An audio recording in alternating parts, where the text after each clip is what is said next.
Welcome to Financial Strategies with Andrew Agemy in Connecticut and Daniel Agemy in Colorado. Hey, it's been a while since I've seen you. Feeling feeling a little lighter today. You Yeah, lost some yeah, like weight I or lost what? weight. Yeah, yeah, feeling that way. My Yeah, my I'm my wallet's lighter. That's what it is. after this Secure Act 2.0, the $1.7 trillion budget spent. So you're watching those taxes, you're watching all those little things coming out of your pocket, you're getting lighter. Hey, that's one way to lose weight. So not the way I want to, though. Yeah, but that's what we're talking. That's a great thing to talk about today. Secure Act 2.0. I'm Andrew Agemy. And I'm Daniel Agemy, and you're listening to Financial Strategies. Today, we're talking about the new Secure 2.0 Act, and that a lot of people probably remember COVID. They had that Emergency Act. They did the Secure Act. It allowed people to take money out of their 401ks, roll it over 3 years. It allowed stimulus, all kinds of stuff. And I guess I wasn't paying good enough attention because this one kind of caught me off by surprise. But on the 29th of December, so Yeah. they put this law into place, and it does a lot of things, especially for retirees with required minimum distributions. There's some other interesting things in here it does. Um, I guess our government is saying that there is a big retirement savings problem in the world. Yeah. And so this whole, or in the US, and so this whole Mhm. act is to help people save for retirement, which is something we know a little bit about. Yeah, exactly. And it's real interesting, Daniel, because I remember looking at some things, and back in the '60s, early '70s, people in this country were saving 10% of their income for saving, and then that has gone down drastically over the years, and and that creates a difficulty. So, because people in this country used to be savers, they used to pay things in cash, and they would not buy unless they had the money saved. Well, what has happened is a lot of people, especially in your generation, right, don't even recognize the fact that things are not bought on credit. Right. It's like you buy a car, you buy a house, whatever you buy, it's bought on credit. Even stuff from Amazon, etc. Right. It's like, pay, how much can you pay? I enjoy doing body work and as a hobby, and these places where I buy body work and supplies from, they say, well, here, you can buy this stuff now and pay over 4 months or whatever the case may be. And so the savings is an issue. When it comes to retirement, it's an issue because what has happened in this country is that things have changed. Where decades ago it used to be where people had pensions, what would create that retirement savings for people. Now that's not so much case. We have people retiring now that have pensions, but the people coming behind them don't. So something needs to be done. So I think the government's gotten on the stick to be able to try to help people save for their own retirements in this way. That's pretty crazy concept and something I was thinking about the other day. Um, it's not just with individuals, it's with corporations, right? It used to Right. be a good company had a lot of money on its balance sheet and no debt. And especially over the last 20 years where there's been no interest. And so we're in bizarro world. We're in backwards land, right? Right. Right. Where it's the other way around. If you had a lot of money on your balance sheet, that was deemed bad. Look at Apple. They used to Yeah. have this mint balance sheet. Well, what did they do? They spent a lot of their money and they issued a ton of debt. Uh, And so it's backwards. Instead of having savings for emergencies, that's earning you interest. This is the way it used to work, right? yeah. Right. Yeah. You're an individual, you're a corporation, you save money and your savings pay you. And then you use that money and you have to whatever you buy has to be worth more than what you could earn to Right. you on that money you're spending. Well, now it's completely reversed because if you get cheap debt, if you're Apple and you can issue debt at 1% and inflation's 6%, you're actually earning 5%. And if they hold money, it doesn't do anything, right? Right, right. And this is a problem, and this is partly why we're having a savings class. I think is because our incentives are backwards. Our incentives are to say buy the thing you want now and Yep. worry about paying it later. Don't save because your savings will be worth less in the future, right? Right. Right. And it's kind of interesting that you bring that up about savings, Daniel, because the secure we're talking about the Secure Act 2.0, right? And some things in the Secure Act say that you're now going to be able to take money out of your retirement without penalty. Right, $1,000 without penalty. What? Because people are not savers, and so this is the way they save it. They can save it in a retirement plan, then they can get it out. And then there's also that this thing that they're changing where right now they have this thing called the savers credit. When they give you a credit when you save for retirement. Well, then they're changing that to be the savers match. So then it's going to be as much as 50% of what you put in your retirement plan that they're going to help you and match you. The government will on your taxes from that standpoint. So this is why I'm feeling so much lighter today, right? And my weight is down because it's 1.7 going from my pocket into other people's pocket, right? And through these methodologies, through these things we're talking about. Well, listen, if you've just joined us, you're listening to Financial Strategies with Andrew and Daniel Agemy. Today's topic is Secure Act 2.0. We're glad to have you with us because people don't know what people don't know, and so we're trying to educate people on things that they're not going to hear from the traditional talking heads, so to speak. So listen, we have a paper that we'd like to give to you today that's based on that. It's just called Secure Act 2.0. It's what we're basing this show on. We'd love to put that in your hand. And if you'd like to have that, please call us 800-725-7616 for your free copy, no obligations. We do need to make sure that we have contact information enough to get it to you, phone number or address, couple forms of getting it to you. 800-725-7616. Daniel, this is talking, a lot of different pieces to this. My understanding is that, more than 100 provisions are within this act that they put together. It's 1.7 trillion. There's got to be a lot of stuff in there. Right. And they make it sound good by saying, hey, it's with this retirement stuff, right? But I'm sure there's a lot of other things that got put in there that we don't know about, and we'll see what happens with that. But let's talk about these things that are on the table today, and some of the basics.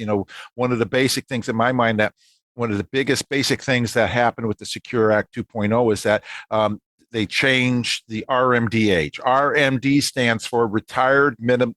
Let's try it again. Required minimum distribution. And so the RMD is the required amount when you reach a certain age. What you have to take out, the minimum you have to take out. You can take out more than that if you want, but this is the required minimum. And at RMD age, the percentage is right around 4%, and the percentage increases every year you get older. But Daniel, what did they do with this? How did they change this? Well, it's funny you say at a certain age, because it seems the age keeps changing. And I know we were doing an event one time and you said the age is 72, and somebody said he doesn't know what he's talking about. It's 70 and a half. And it used to be 70 and a half, right? Right. But then it changed to 72, and now it changed to 73, and it's going out to 75 in the future. This is partly because longer life expectancies. This is partly because people are pushing their retirements off longer and longer. They're working longer to save longer. Right. People are living longer, so they have more energy. They can work longer. A lot of people don't necessarily have to work longer. Some do, but some are just doing it because they want to. It's like, why would they sit at home or sit on a rocking chair or whatnot? They can have their cake and eat it too. They can go travel, but they can also work at the same time. So you're absolutely right. And it's interesting when you say that, Dan, because people will say that from time to time. Oh, you don't know what you're talking about because this is that or that is that, right? And for every I just got to say this, for every one thing that maybe it sounds like I'm off on, there's 10 things that I know that you don't know, so to speak. You know what I'm saying? Yeah. Yeah. And that's why, and I don't mean you as much as I mean our listening Right. audience, right? But that, And I mean, it's the 10,000 hour thing, right? right. You're an expert in a profession. You're an expert when you spend 10,000 hours. You spend a lot more than 10,000 hours in this field and learning the different things, the nuances, and and the other thing. What is it about like spending a year's time? Do you remember that saying that spending a year's 20 years of 1 year's experience or 1 year Oh, of 20 years experience?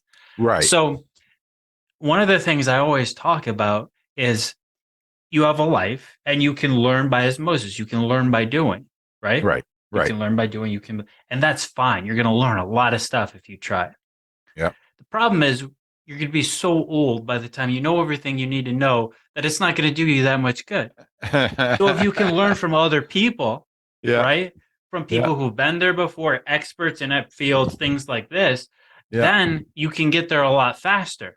Right. And you've learned from a lot of people's retirements, right? Because you've Right. helped a lot of people retire. You've seen a lot of situations. So um, someone may be saying, "Oh, well, that doesn't sound right," but you've seen six people make it work, seven people never know about it, and eight people that are somewhere in between, right? Right, right, right. There you go. You're exactly right, Daniel. And we retire vicariously every day through our clients, right? Because we help people every day retire. And because of that is exactly what you're saying. We're understanding some of these things from angles that hopefully people listening to us are only going to retire once. We hope they don't have to retire from retiring, right? And go back to work. Now, if they want to go back to work, that's one thing. But if they have to go back to work like people did in 2008, 2009, that's another issue. But anyway, what we're going to today, you're listening to Financial Strategies with Andrew and Daniel Agemy. With our topic is Secure Act 2.0. And we have a book that we would like to give you today if you're interested. It's called Turning Financial Planning Right Side Up by our friend Jeffrey Small. We love to be able to put this in your hand as a good, easy read book that will help you to understand how to do things differently than what typically and what the Wall Street model, what Wall Street people are always talking about. You can have your free copy of Turning Financial Planning Right Side Up by calling us at 800-725-7616 or contacting us on our website, agme.com, agemy.com. You may also have questions about today's show that you're more than willing to call and ask the question. We'll be glad to get back to you. Let us know if you want us to call you or if you want us to email you or whatever the case may be. We'll do our best, or topics that you want us to bring up in other shows. We're glad to have that as well. 800-725-7616 gives you the opportunity to get your free book, Turning Financial Planning Right Side Up. To the next first time 5 callers, call now.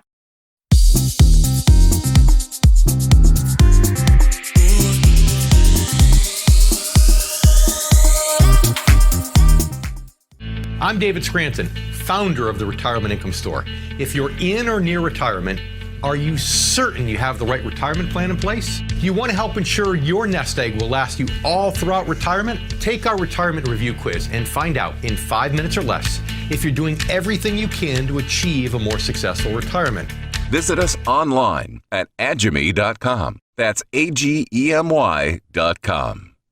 Welcome back to Financial Strategies with Andrew Agemy in Connecticut and Daniel Agemy in Colorado. So I'm thinking about some of our clients, Daniel, that they came in and they did their taxes with us at Connecticut Sound Tax Group, the tax preparation and planning end of our company. And when I delivered their taxes, I said to them, "Hey, I've got good news for you. You didn't pay any income tax this year. Anything that you gave to the government, you're getting it all back. Didn't pay any taxes." They were like very happy. They were thrilled, right? I said, "I'm happy for you." Now, there's two directions you can go going forward. One is you can, do this again next year, but then when you reach required minimum distribution age, you're going to have to start paying taxes again. Or we can pay taxes next year and the next year and the next year. But then when you hit required minimum distribution age, you won't have any taxes. I'm Andrew Agemy. And I'm Daniel Agemy, and you're listening to Financial Strategies. Today we're talking about Secure Act 2.0 and how that may affect you. Now, in your story there, AAA, I don't know why somebody would want to pay more taxes, so you're gonna have to explain that. But I do see one of the benefits. We're gonna go over some benefits of pushing out this RMD. In the first segment, we had talked about RMD age changing. Right.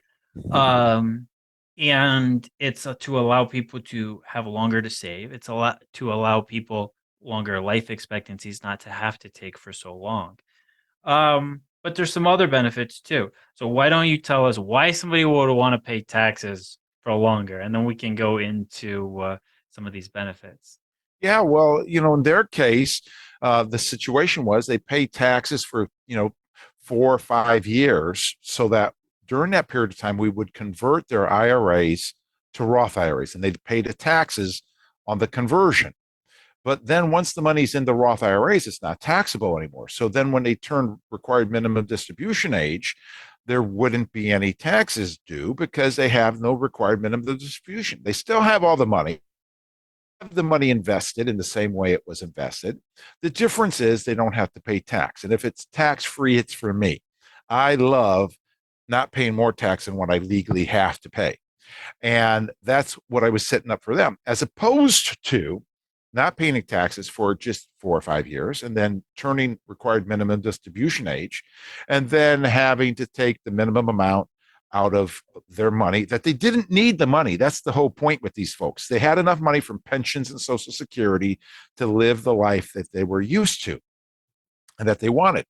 The big question was, what was going to happen at required minimum distribution age. And the egregious thing in my mind about RMD age is if you have RMD that the percentage increases. So it starts off about 4%, and then every older you get, the higher it goes. So by the time you're 80, it's somewhere in the 5 to 6% range. By the time you're 90, it's somewhere pretty give or take 9% per year that you have to take out. It's a lot of money that you have to take out, especially a lot of people don't need that money at that point in time.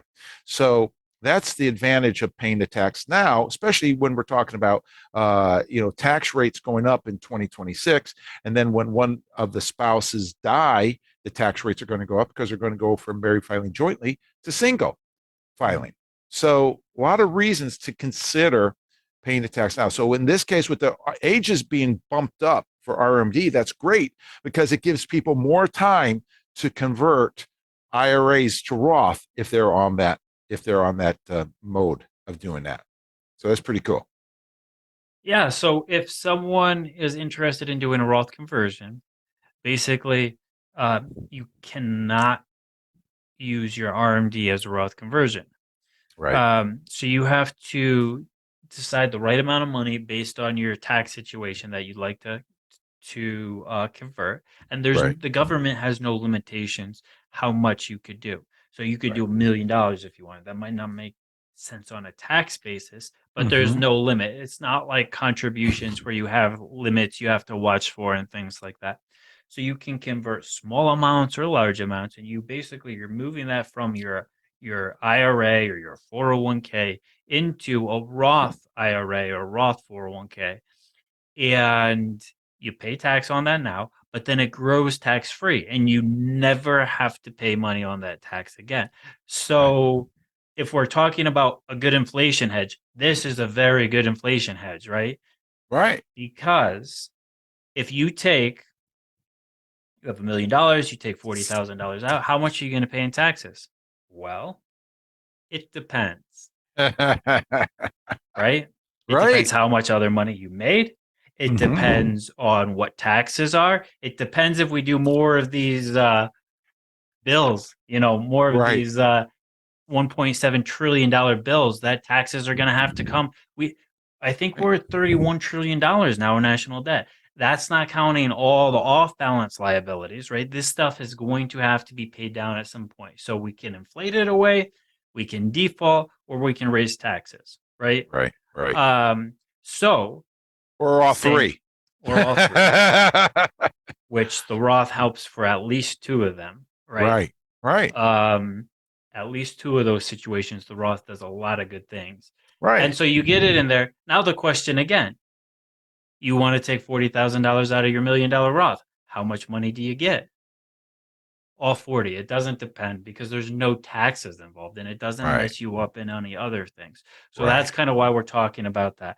Now, let's dive a little more into these new rules Yeah. on the Well, let me retirement just stop. distributions. Let me stop you there. A couple things. So I want to give, you're listening to Financial Strategies, Andrew and Daniel Agemy. Today's topic is Secure Act 2.0. We have a paper that we love to give you some of this information we're in black and white that you can read it by calling 800-725-7616 for your free copy. No obligation. We would like to have two ways of being able to get it to you, two ways of contacting you, 800-725-7616 for your copy of Secure Act 2.0. Listen, Daniel, the one thing I want to say before we move on with that is a couple things that, there's this thing when you're doing Roth conversions, please don't try it at home. Get a professional to be able to help you with it because there's ins and outs that could come back and bite you like that. And one of those things is what's called IRMA, where you pay more taxes. You pay a higher premium on your Medicare premiums if you take a lot of money, and maybe it's worth it, maybe it's not worth it, maybe you're already paying it, maybe you're not, but those are some of the things that need to be taken in consideration. So the key is making sure, whatever the case is, make sure that you're set up to take care of your RMDs properly, whether it's a Roth conversions or it's making sure that your assets are going to be able to produce the dividends and interest that you need to fulfill the required minimum distributions. That's the key. Okay, Daniel. Yeah. And to watch out on the Social Security tax, Roth conversions could mess you up on that, as well as if you're getting, what is that called, affordable health care, right? Right. It could mess you up Right. big time Right. on that. So Right. you're 100% right. We've seen even professionals that mess up on those things. That's right. And we try to help people fix it. But so watch out if you are doing these things to get the people who know how to calculate all these. One more thing on that. Sorry, Dan. If you're born in 1951 or later, you don't, your RMD age is 73. 1951 or later, your RMD age is 73 or higher. If you're born in 1958 or later, your RMD age is going to be 75. All right. So, folks, those are two years to be aware of. 1951 or later, your RMD is 73. 1958 or later, your RMD is 75 years old. Okay, go ahead, Danny. So if you've been taking requirement distributions, it doesn't really change anything for you. Right, You still exactly. have to take those. If you started at Exactly. 70 and a half, you still have to take them. If you started at 72, you have to still take them. If you Right. turn 72 in 2023, that's where you can decide if you want to take it or if you want to push it off till 73. There you go. All right. Well, let's move on. So, one of the things with this whole thing about RMDs is the penalty for not taking your RMD properly. And one of the things we talk about in our RMD webinar and seminar and such is make sure you take your RMD properly, because the penalty for not taking it properly was 50%. Well, this year it's changed. It's now only 25%. Still a lot of money, right? Plus taxes on the 25%. Right. But the key to keep in mind they is decided they wanted to keep it at 50%. So now it's 25% in taxes, 25%. So it's half of your RMD. Right. Well, this is the thing with that. So a lot of people say, well, that's good. The penalty has lowered. Well, let me tell you, in my 30 plus years of experience in this, I have never seen anybody pay a penalty. I've never seen anybody pay the 50% penalty for the RMD not taking it. I've seen people not take their RMD out properly, but I haven't seen them pay the penalty. Now that they were lowering it to 25%, and then if you don't take it out right, well, it can be even lower to 10%. Well, what I see is with this $80,000 more of IRS agents that they're doing, that they're going to be watching this more, and more penalties will actually be paid now that they're lowering it. So you want to be more careful than ever to take your RMD properly at the proper time in the proper way, so you don't have to give more to the IRS than what is due. Exactly. Exactly. And there's a whole thing with that, because 401ks, you have to be different than IRAs. And watch our RMD webinar if you want more on that. All right. Well, listen, I see, boy, time is just flying by here. It's time for us to take another break. You listen to Financial Strategies with Andrew and Daniel Agemy, because people don't know what people don't know. We want to educate you to be able to at least know what questions to ask, even if you don't know the answers to the questions. Listen, we got a book that can educate you in this. We're big on educators here. Turning Financial Planning Right Side Up by our friend Jeffrey Small. We'd love to give you this book, easy read, and we'll give you some clean insights, especially if you're an engineer, keen insights to be able to do things differently, be able to not lose principal, how to stay up with inflation, and stay up with your allocations properly have your allocations properly for your required minimum distributions. Turning Financial Planning Right Side Up to the first 5 first-time callers at 800-725-7616. Call now.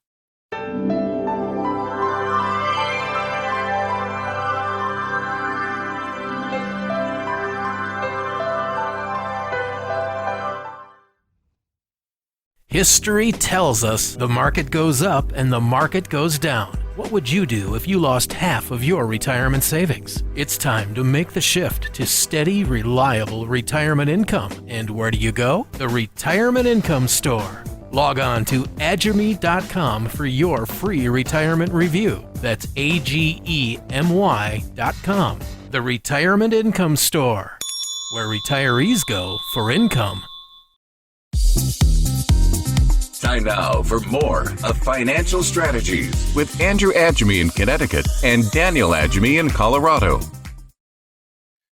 Daniel, one of our advisors came to me recently and was talking about one of our clients that was asking, why did we set her up to put money into a Roth IRA for her children's education rather than a 529? And it's really interesting because the reason why we do that is 529s were created for grandparents to put large lump sums of money into for kids' education, 50 grand, 75, $100,000. They weren't designed for people to put $50 a paycheck in, because 529s can actually hurt a child's financial aid when they go to apply for financial aid. So we're not fans of 529s. And there's a lot of propaganda out there about 529s, but we're not fans of 529s. And Roth IRAs, we encourage that because people can take the money out for other uses besides education, where 529 it's for education. Otherwise, it's penalized and taxed and whatnot. And so we like Roth IRAs. And why am I bringing us up when we're talking about the Secure Act 2.0? Because the government views it the same way because of what they've allowed. I'm Andrew Agemy. And I'm Daniel Agemy, and you're listening to Financial Strategies. Today we're talking about Secure Act 2.0. And when this act came out first and I read it, I think I said to you, this should have been called the BlackRock Paychecks Act. Right. Because there's so many things in here to get money into BlackRock's management, between keeping money in your 401k longer, between forcing companies to start 401ks, between forcing money to go into funds in a 401k. So Paychecks gets all this, 401k work, because that's, you get your 401ks done through Paycheck, and then BlackRock gets to manage the money. But but sorry to interrupt you. Let's talk about why the government agrees.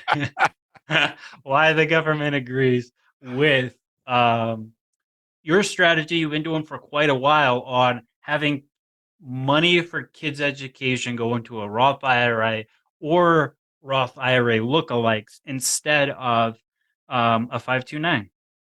Exactly. As I was talking to this advisor about, I said, I think I've been doing this for 2 decades Mm. of doing that. 529s are a relatively new thing. I think they came out in the late 90s, and it wasn't long after that that I realized that Roth IRA would actually be a better tool. It has limitations on how much you can put in, but a lot of people don't reach those limitations when they're saving for the kids' educations. But here, the government says it's the same thing. Why? Because they said they in this Secure Act 2.0, they've allowed for you to convert 529s to Roth IRAs. Now, there's certain limitations. You can only do, up to a certain amount of money every year into it, like a contribution into your Roth IRA and that kind of thing. But the fact that they're saying you can do this without penalty and without restriction, I shouldn't say without restriction, but without penalties, is a beautiful and wonderful thing. And it just shows that we were on the train all the way along, because the government's following us up with this and saying, well, this is a good thing. And so, but we thought about it first. Yeah. And it's been a great thing to be able to offer that to clients, because they have a lot more options available. Because you can get the money out of the Roth, you can get it for anything. You can get it for education without taxation, without penalties. You can get the principal out without any taxation and without any penalties. If you're turned 59 and a half, you can get growth out without penalties or with that out taxation. So it's just, to me, it's like a no-brainer. Yeah, there's quite a few issues with the 529 for getting the money out. Like, you think your kid's going to go to college and going to want to do this, but a lot of people start businesses, people join Right. the military. There's a lot of different things that people end up doing. And we've seen so many kind of abandoned 529s, right? And Right. people are like, well, now what do I do with it? You could pass it to other people and things like that. But like, we've seen a lot of people that have these 529s, and they're like, what are we supposed to do now? Because the kid didn't use the money or need the money.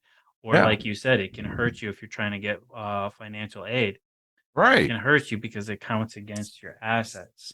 Right. Well, that's where, if it was started by the grandparent, it's less likely to hurt the child than if a parent starts it. Because when you go for financial aid, they're going to be looking at what does this child have for money? What do the parents have for money? They're typically not looking at what the grandparents have. So that's why it's important to be able to look at that. If you just picked up listening to us, you're listening to Financial Strategies with Andrew and Daniel Agemy, and we're talking about the Secure Act 2.0 today. We have a paper that we'd love to give you to goes along with this, because one of the things when we're talking about the Secure Act 2.0, the big question is, what is happening with your money? What are you doing with your money overall? And this paper that we have to give to you is called How to Choose a Financial Advisor. And it's about 6 different things on there to give considerations to when you're looking for somebody to be able to help you with your finances. Today, finances are no different than anything else. Everything today is specialized. I mean, if you think about it, 30, 40 years ago, we did not have the amount of specialists in the medical world as we have today. Today we have so many specialists, not just doctors who are specialists, but other kinds of specialists within the medical field. Well, 30, 40 years ago, there were a lot of people working on their own cars. Today, it's become less to that point, because cars have become so specialized that you have to have specialists to working on cars. So, and the same thing holds true in the financial world. You want to make sure you have the right specialists. A lot of financial people are still generalists. There are specialists, and this will help you to be able to understand some of the things to look for if you're looking for a financial professional to help you with some of the innuendos, the things that you don't know about, and that you don't even know that you don't know about. So, how to choose financial advisor? Ask for it by name. Call an 800-725-7616 for your free copy. 800-725-7616. Daniel, as we continue talking about the Secure Act 2.0, a lot of other things that are going on. Out of these, 100 plus things in the Secure Act, we're just picking out a few today that are, in our mind, significant. So far, we talked about the later ages for the RMDs, being careful about, talking about the aspect of converting to Roth IRAs in preparation for that, making sure that your monies are allocated properly for that, watching out for the penalties for not taking RMDs properly, because it could add to more dollars for the IRS, because more claims being, more people actually paying that than what's been going on. Yeah. We talked about the 529 being able to be rolled over and converted to Roth IRA from that standpoint. There's several other things, right, that are coming out in this plan. What do you want to pick on next? I don't know if it matters for most of the people listening, but the fact that it will be automatic enrollment on 401ks. That reminds me of the story of my brother who worked with a guy who was saving money into his 401k. And then one day, 3 days later, he goes, "You have to actually choose a fund." So this will automatically enroll people and then increase the amount that goes in. I think it's up to 10%. So increase by 1% each year up into 10%. So you have the ability to stop that, of course. But they did, I think it was actually in the UK where they did a bunch of studies, and they were trying to see how to nudge people into saving for retirement. And so this has been going on for a long time. They've been talking about trying to implement this. And, in Europe, they definitely have already done this. The UK, they've done this.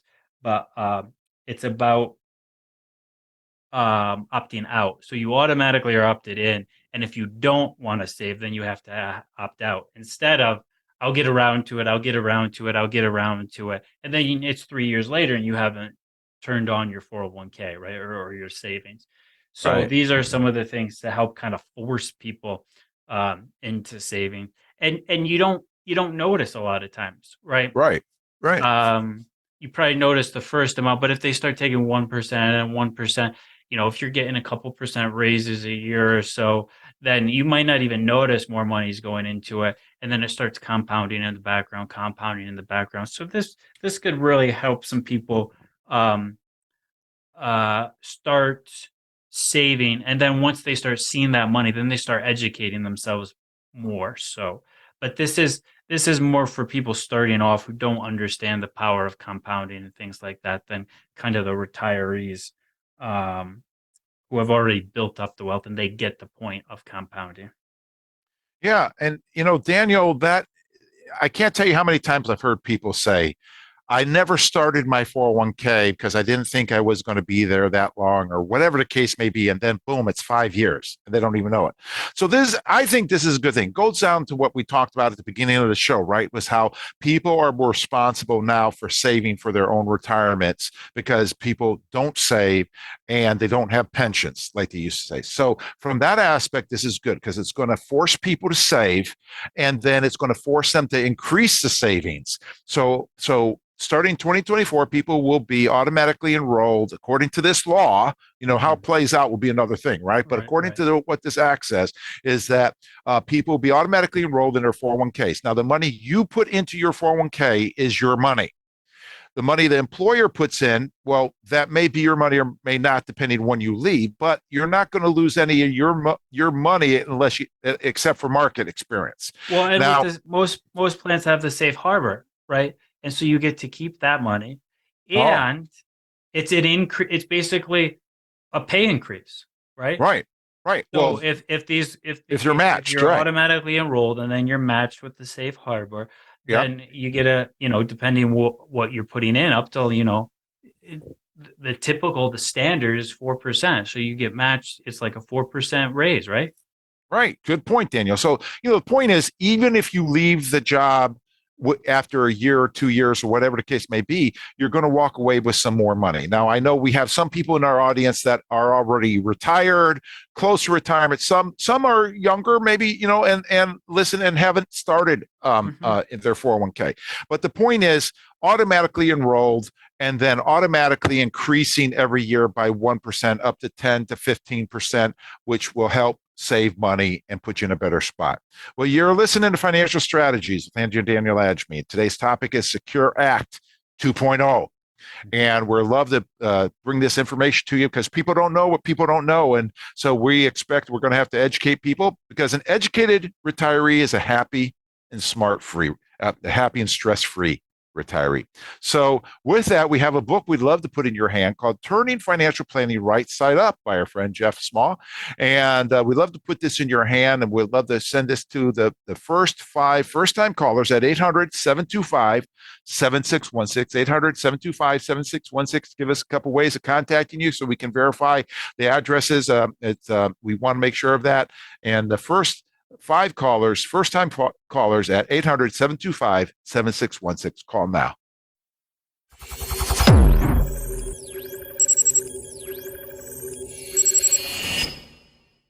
I'm David Scranton, founder of the Retirement Income Store. If you're in or near retirement, are you certain you have the right retirement plan in place? Do you want to help ensure your nest egg will last you all throughout retirement? Take our retirement review quiz and find out in 5 minutes or less if you're doing everything you can to achieve a more successful retirement. Visit us online at agemy.com. That's AGEMY.com. Welcome back to Financial Strategies with Andrew Agemy in Connecticut and Daniel Agemy in Colorado. You know, we've seen some pretty crazy stuff, some really crazy stuff over the years of business. And, you know, we've got this fake Hall of Shame where we see some of the craziest stuff people do. But one of the weirdest, the strangest things that I've seen, and it's not something that anybody did wrong, it's the government's rules. We have a client and he says, you know, I don't like all the options that I have in my 401k. Right. You know, they're about making BlackRock rich, and they're not about, you know, me earning money on my money. So I want to roll this over, and it's a Roth 401k. So we say, okay, we'll help you roll it over. We call. He's over 70 and a half at the time when you had to take required minimum distributions. We call up Fidelity and we say, hey, need to roll this thing over. What do we do? You can't roll it over. Why can't we roll it over? He hasn't taken his RMD, required minimum distribution. It's a Roth. Why would he take required minimum distribution? You have to. So we had to go through this whole process of him taking out his RMD out of his Roth money. Why? You don't want to take money out of your Roth, the gross tax free. He has to take it out in order to roll the Roth into a individual Roth that he could manage, and he could have the kinds of things that he needed in there. I'm Daniel Agemy. And I'm Andrew Agemy, and you're listening to Financial Strategies with Andrew and Daniel Agemy because people don't know what people don't know. Today's topic is the Secure Act 2.0. Daniel, so I you know, where does the Secure Act 2.0 come in with that story? Well, you don't have to take RMDs out of your Roth, but you have to take them out of your 401k Roth. And that's the whole point. That like so silly. Why? And so the Secure Act is eliminating that. And nice. It's funny because like we're talking about the Secure Act, and most of this stuff doesn't take place for a couple of years. Right. Like almost everything on here, it's like 2024, 25, 26, 27, 29, right? It's right. Like the one thing that happened right away, like 2 days, 3 days, right? Because December 28th until January 1st was the Right. RMD thing. So that's the most important thing people want to watch out for. All Right. these other things will probably change a little bit as we go, morph a little bit. But this is a nice thing that if you have your 401k sitting there, you know, your Roth 401k sitting there, and you're not working, you don't have to take that RMD. Now, why you wouldn't roll it over and give yourself more options, I don't know. But at least now when you roll it over, you won't have to pay the RMD in order to roll it over. Nice.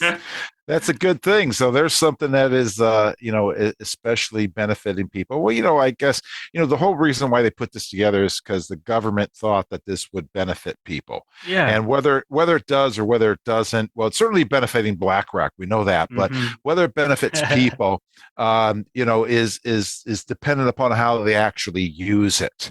Right. So, that's a good thing to be able to not have that hanging over people's heads for their Roth, because you don't want to take the money out of the Roth if you don't have to, right? And You want to, and it's one more thing you don't have to worry about, right? right. Oh, I missed it, and now I got to worry about these new 80,000 IRS agents with guns coming to coming to take my 25%. Right, right, right. Oh, you're funny.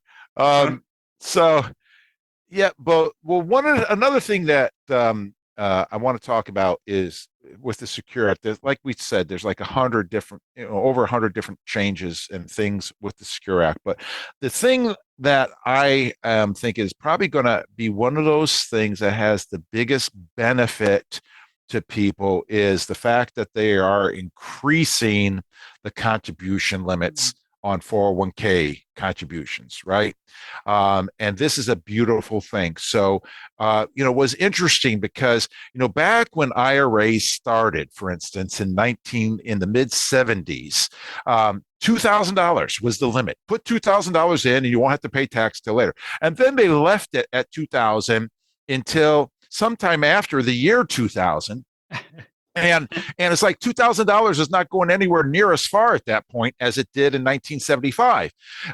So then they finally started escalating how much you could put into 401ks, how much you could put into IRAs, how much you could put into 401ks. They hit what's called the catch-up provision. So people over 50 years old were able to put more money into their 401ks. So their 401ks had a limit on it. I think back then it was somewhere around $15,000 a year or something, and maybe less. But then they could, because they were over 50, they could put an extra 1,000.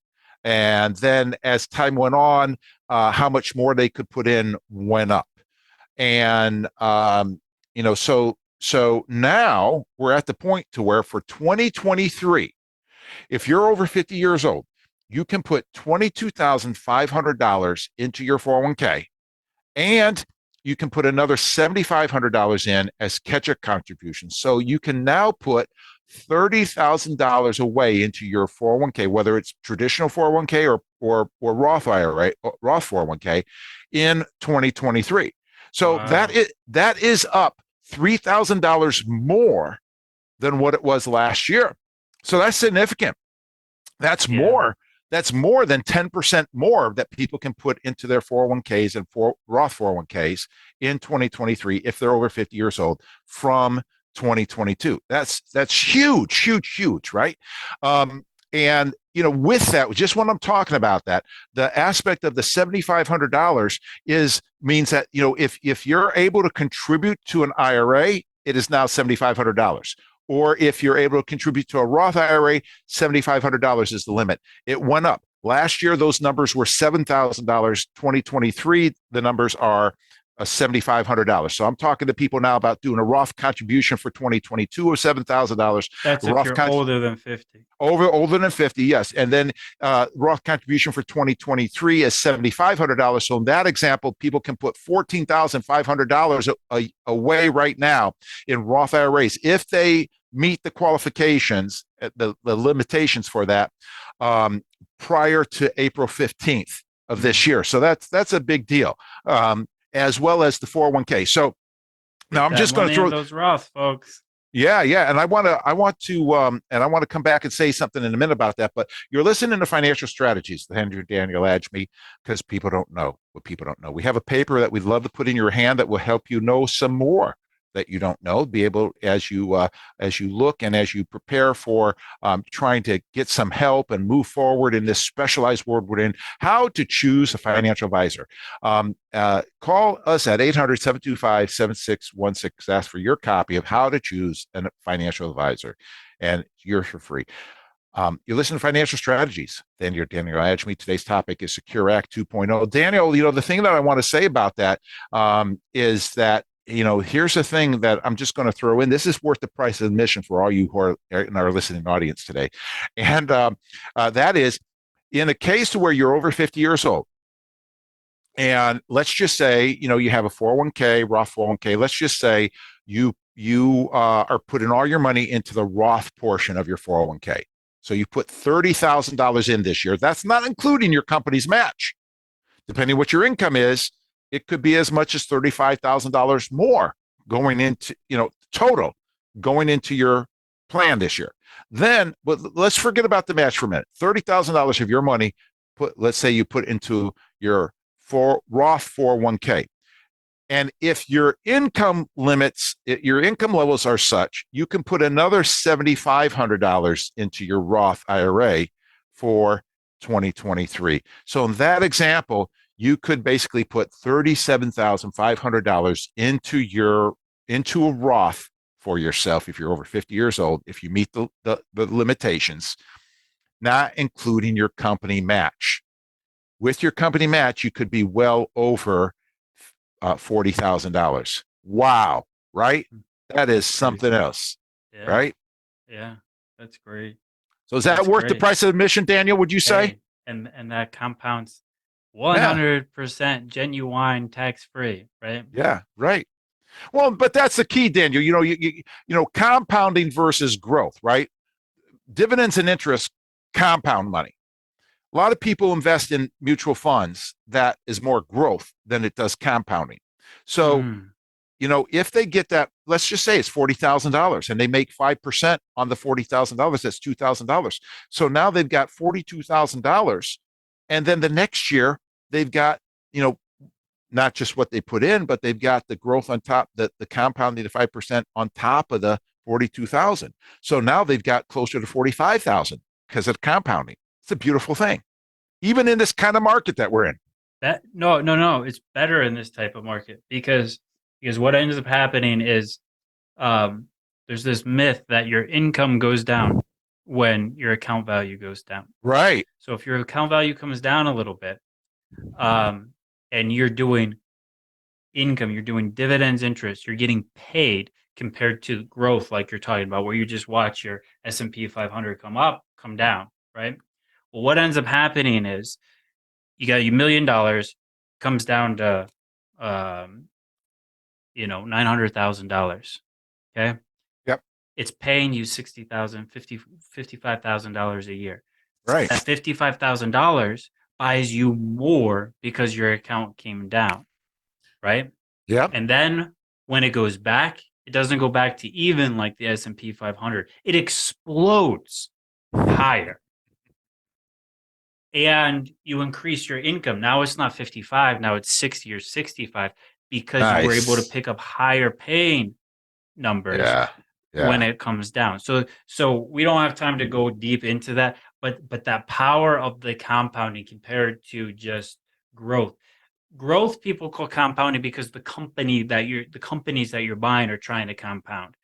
But it's not really happening so much, especially with GDP slammed like it is right now, and earnings and interest rates and companies having to pay more in debt, like we talked about at the very beginning of this show. Right. They're rolling over their debt at much higher rates. That lowers profit. So the compounding is not happening the same way as you can make your IRA or your investment savings, retirement savings compound for yourself. Right. Exactly. Well, compounding is a beautiful thing.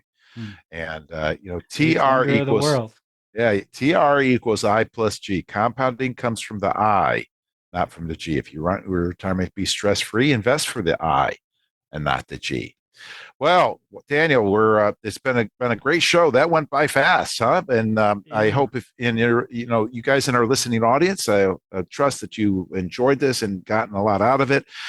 In parting for today and for this week, I'd like to offer you again the book that we've given out, Turning Financial Planning Right Side Up by Jeffrey Small. Be a good book to add to your library and be added to your repertoire of knowledge and information that you have available to you. Call us and get your free copy. 800-725-7616. 800-725-7616. The first 5 callers calling at first-time callers calling at 800-725-7616. Until next time, invest for the I and not the G.